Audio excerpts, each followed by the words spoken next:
In this video, I am going to explain a derivation problem when electric dipole kept in a uniform electric field. Here, we consider a AV, an electric dipole which is kept in a uniform electric field E and making with the angle theta. This is the minus q and this is the plus q. तो dipole moment क्या होता है? What is the dipole moment? तो dipole moment का formula होता है P equal Q into 2L. ठीक है, this is the dipole moment. अब डायपोल मोमेंट, ये डायपोल होगा, ये इस पे एक फोर्स एक्सर्ट करेगा, force exert on charge plus Q के कारण इस पर एक फोर्स लगेगा F, और F इक्वल क्या लगेगा? QE. तो लिख सकते हो आप force exerted on charge plus q y field. तो F प्लस क्यू की जगह क्या होगा हमारे पास? QE. सिमिलरली लगेगा F माइनस क्यू के कारण, क्या लगेगा? Minus QE. ठीक है, यहाँ फोर्स लग रहा है F इक्वल QE, यहाँ लग रहा है F इक्वल माइनस QE. ठीक है, E. ठीक, तो ये जो टोटल फोर्स होगा इस पर, इस डायपोल पर total force F total force जो होगा F प्लस क्यू और F माइनस क्यू, वो क्या होगा? एक प्लस है एक माइनस है तो जीरो हो जाएगा, यानी QE minus QE equal zero. Total force क्या आ गया हमारे पास? जीरो. अब बेटा इस पर डायपोल पर हमारे दो इक्वल और अपोजिट फोर्स लग रहे हैं. इस फोर्स इधर, एक फोर्स की डायरेक्शन इधर है और एक फोर्स की डायरेक्शन इधर है, माइनस क्यू चार्ज के कारण. सपोज करो इसे F1 कह दो, इसे F2 कह दो. दोनों फोर्स की डायरेक्शन क्या है? इक्वल हैं और अपोजिट डायरेक्शन में है. तो ये मिक्स क्या बनाएंगे? एक कपल ऑफ फोर्स क्रिएट करेंगे, और कपल ऑफ फोर्स क्रिएट करने से मतलब उसे हम क्या कहेंगे? टॉर्क क्रिएट हो जाएगा यहाँ. और टॉर्क क्रिएट हो जाएगा तो टॉर्क को हम डिनोट करते हैं टाउ से. तो टाउ इक्वल क्या हो जाएगा बेटा? फॉर्मूला होता है F/R. ठीक है, F हमारे पास फोर्स और R डिस्टेंस बिटवीन देम.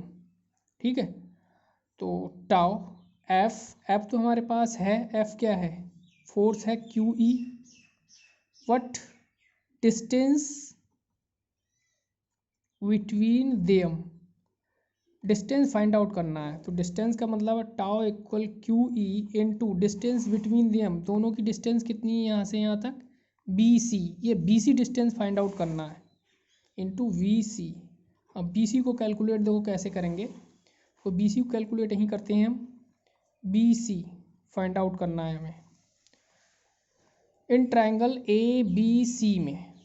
ठीक है, ABC में हमारे पास, हमें पता है कुछ नहीं पता है ना, ये 2L पता है सिर्फ, और BC हमें फाइंड आउट करना है.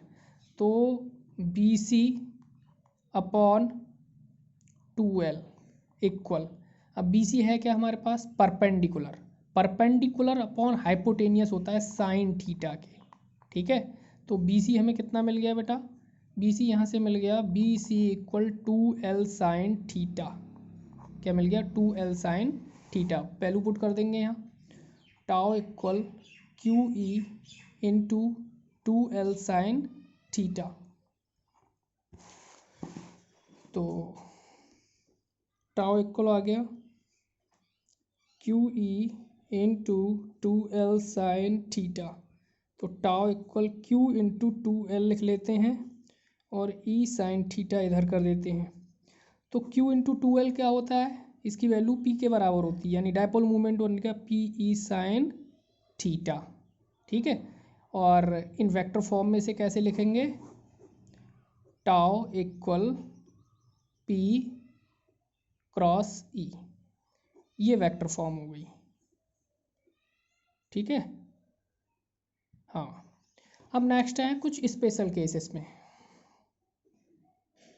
Special case. स्पेशल केस में क्या है, फर्स्ट केस देखें, जब हमारे पास पी कैसा है, ये सपोज करें हमारे पास डायपोल मोमेंट है ये, ठीक है। डायपोल मोमेंट की डायरेक्शन सपोज करो माइनस क्यू ये है, ये प्लस क्यू है, और इसकी डायरेक्शन क्या है, पी की इस साइड है, ठीक है। और इलेक्ट्रिक फील्ड की डायरेक्शन भी इसी साइड है, दोनों की डायरेक्शन सेम है, तो थीटा क्या होगा इनके बीच, जीरो। तो टाउ कितना आएगा, tau equal p E sine theta होता है, तो tau equal p E sine zero की वैल्यू जीरो, तो इस कंडीशन में टाउ कितना हो जाएगा बेटा, जीरो, ठीक है। नेक्स्ट केसेस क्या है हमारे पास, सपोज दैट ये डायरेक्शन है इलेक्ट्रिक फील्ड की, ठीक है, और ये डायरेक्शन है डायपोल मोमेंट की, यानी एक दूसरे के परपेंडिकुलर हैं। थीटा कितना होगा, 90। अगर थीटा 90 है तो tau equal p E sine 90, तो टाओ इक्वल क्या आ जाएगा, पी ई। इस कंडीशन में टाओ क्या मिलेगा हमें, मैक्सिमम मिलेगा। लास्ट एक थर्ड कंडीशन और है, tau equal p E sine theta.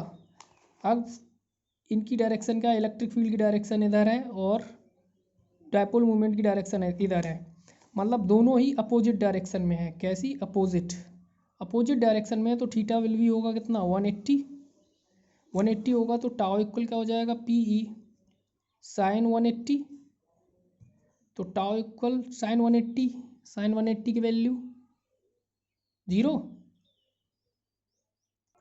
Again इसकी वैल्यू हो जाएगी जीरो, ओके।